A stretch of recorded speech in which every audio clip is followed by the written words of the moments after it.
Fani die flaminkie.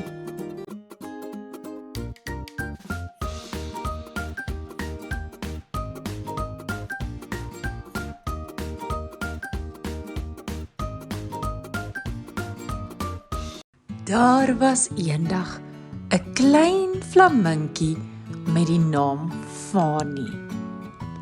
Fani het in 'n pragtige meer gewoon, saam met sy familie en vriende. Elke dag het hulle in die water gespeel en na kos gesoek. Maar eendag het Fani besluit dat hy 'n nuwe plek wou ontdek. "Ek wil 'n nuwe huis vind," het Fani vir sy mamma gesê.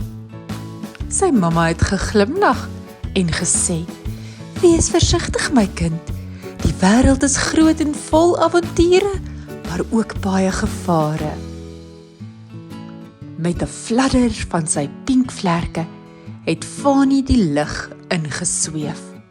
Hy het oor berge en dale gevlieg, oor riviere en woude. Hy het baie nuwe diere ontmoet, soos 'n vriendelike olifant met die naam Ellie en 'n speelse aapie genaamd Jannie. Eendag, terwyl hy oor 'n groot woestyn gevlieg het Fani 'n klein oase gesien. Dit was 'n pragtige plek met helder water en groen bome. "Hier kan ek bly," het Fani gedink. Hy het in die water geland en sy nuwe huis begin verken. Dit was vir Fani vreeslik mooi, maar hy was baie alleen.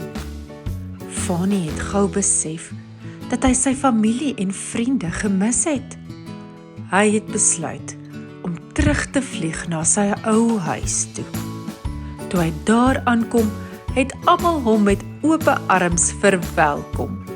"Welkom Fani," het hulle geroep. Fani het besef dat, alhoewel dit lekker is om nuwe plekke te ontdek, daar niks soos die huis is nie. En van toe af het hy elke dag sy avonture met sy familie gedeel, gelukkig om weer terug by die huis te wees.